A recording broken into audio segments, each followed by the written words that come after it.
En mai 2004, quelques 200 personnes se réunirent autour de Françoise David et lancèrent le mouvement politique Option citoyenne.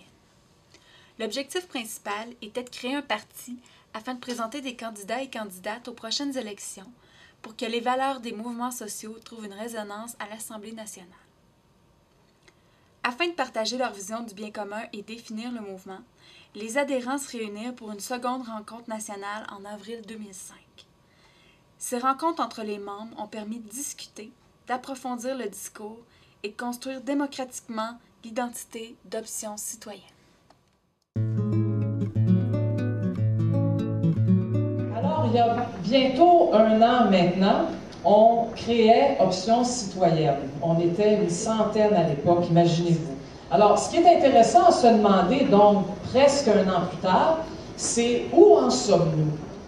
D'abord, premièrement, si la tendance se maintient, comme dirait l'autre, d'ici 15 jours, on devrait avoir 2000 membres.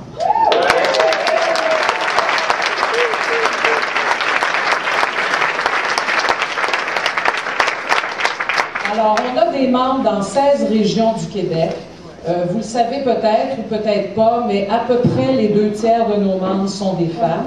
Sans que je puisse statistiquement dire il y a combien de jeunes à Option citoyenne, on sent que le nombre augmente sans cesse.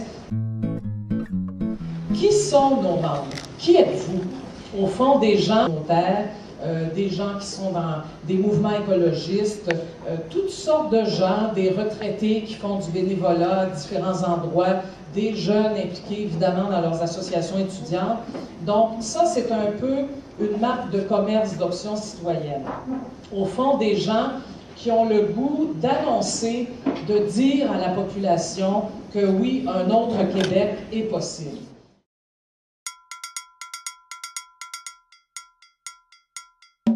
Et on avait décidé de faire ça parce qu'on voulait défendre le bien commun, la justice sociale, l'égalité, la solidarité, toutes ces valeurs dont on va parler en fin de semaine. On voulait redonner espoir à une population qui effectivement était un peu découragée, désenchantée, c'est pas d'aujourd'hui. On parlait de faire de la politique autrement, créer entre nous un climat convivial, avoir des débats bien sûr, mais des débats les plus sereins possibles, une place égale aux hommes et aux femmes, se dire qu'on voulait fonctionner le plus possible en collégialité, donc faire la preuve que des gens en politique, ça peut être honnête, ça peut être intègre, ça peut être sincère. Il y en a déjà eu d'ailleurs, on n'est quand même pas les premiers, là. Disons que par les temps qui courent, on cherche un petit peu plus, mais il ne faut quand même pas être prétentieux, il y en a eu d'autres. Et c'est tout ça qu'on voulait dire aux gens. L'identité d'Option citoyenne s'élabore au rythme de la construction du mouvement. Cependant, celui-ci projette de devenir un parti politique. Il a donc besoin d'orientations fondatrices assez statiques pour le définir face aux autres formations. On savait que pour fonder un parti, un certain nombre de conditions devaient être remplies. On en avait fait un petit peu la liste. Alors, c'était bien sûr avoir des membres, préciser notre projet politique, parce que le livre, c'est bien beau, mais il ne contenait pas tout le projet politique de ce que serait Option citoyenne. On voulait commencer à être présent sur la place publique, évidemment, entreprendre notre réflexion sur la question nationale, et puis, bien sûr, commencer des démarches d'unification. À l'époque, on disait, avec la gauche, les Verts ayant décliné l'invitation, finalement, ça a été avec l'Union des forces progressistes. On a déjà eu 5 rencontres. On a des textes d'entente, donc, qu'on vous soumet en fin de semaine. Écoutez, je peux pas dire autre chose que ça va bien. Nos gens qui négocient sont des gens extraordinaires. Rien de compliqué. Il n'y a rien sur lesquels on achoppe. Jusqu'à date, tout va bien. Les positions qu'on a mises de l'avant, et je pense que celles qu'on a adoptées aujourd'hui vont nous permettre aussi d'aller un petit peu plus loin par rapport à l'avenir. Avant de s'unir à l'EFP, Option citoyenne doit définir ses valeurs propres et son fonctionnement. Cela implique faire des choix qui ne plaisent pas nécessairement à tous les membres. En avril 2005, le comité de coordination d'Option citoyenne proposa à ses membres que des collectifs de réflexion et de discussion mis sur pied par des membres du parti soient soutenus par les instances locales, régionales et nationales, sans que pour autant ils ne jouissent d'un traitement particulier dans les assemblées, comités ou instances du parti. Citoyens et citoyennes qui ont besoin d'avoir leur identité. Pour qui leur identité, seulement d'option citoyenne ne suffira pas. À l'intérieur, les options citoyennes ont besoin de se regrouper. Comme disait François, ça se fait de toute façon, ça va se faire de toute façon. Donc, qu'on permette qu'elle existe, cette identité-là. Le point de départ, c'est que c'est des membres, donc c'est des gens qui adhèrent aux orientations de l'option citoyenne, sauf qui, sur certains points, peuvent avoir effectivement des positions qui sont différentes. Et dans ce sens-là, moi, je trouve que c'est très sage comme proposition de rendre visible, dans le fond, ce qui va se faire de toute façon. Et moi, où j'ai sursauté, c'est quand j'ai vu le collectif d'idées politiques. Je vais vous expliquer pourquoi. Parce que pour moi, ça crée un parti dans le parti. Puis pourquoi moi je n'avais pas adhéré à l'UFP dans le temps? Ben c'était un peu pour ça. Moi je ne sais pas si des collectifs dans un parti politique peuvent être autre chose que politique. Alors premièrement, je trouve ça un peu ridicule. Deuxièmement, c'est bien beau de marquer pluraliste partout dans nos pages, pluraliste de toutes les sortes, de toutes les sauces, mais quand on arrive avec la réalité concrète, ben là on a peur. On a peur parce que, ben oui, c'est pluraliste, mais là, mon Dieu Seigneur, qu'est-ce qui va arriver? Ben moi je débarque.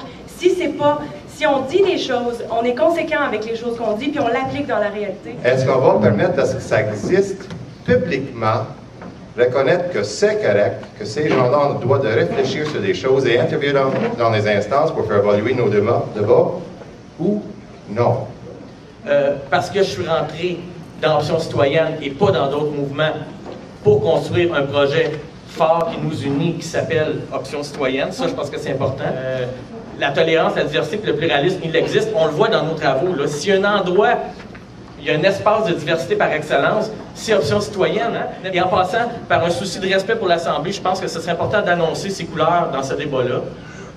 Moi, je suis membre d'un collectif. C'est quoi mon collectif? C'est Option citoyenne. C'est ce collectif-là que j'ai voulu développer. Merci. Je pense que là, ce dont il est question, c'est est-ce que oui ou non, on permet au sein d'Option citoyenne et d'un futur parti qu'il y ait des personnes qui se regroupent sur la base d'affinités politiques. Parce que je sais que pour plein de gens, qu'il y ait des gens qui se regroupent autour d'idées écologistes ou anti-patriarcat, etc., c'est pas tant ça qui pose problème finalement. Je suis très consciente que ce qui pose problème, on va se parler franchement, là, c'est les collectifs par affinité politique, parce que c'est vrai que par le passé, ailleurs, dans d'autres partis, ça n'a pas toujours été évident de gérer la cohabitation, je dirais, des tendances. Et je pense qu'il y a des expériences là-dessus, c'est vrai, qui nous disent qu'il faut être un peu prudent, qu'il va falloir baliser ça. Mais moi, je trouve qu'il faudrait faire attention pour ne pas démoniser ou porter de jugement trop négatif, entre autres sur le fait qu'il existe en ce moment à l'UFP, effectivement, des tendances reconnues. On va les nommer, là, on va se parler franchement.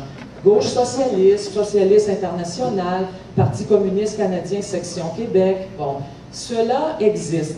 Et de ce que je sais depuis, en tout cas, surtout la dernière année, on commence à se connaître là, avec l'UFP, par se fréquenter, ben, grosso modo, ce que je vois, c'est que ça va bien. Les gens se sont vraiment unis là, autour de projets communs, d'idées communes, et c'est comme ça qu'ils ont fait vivre l'UFP.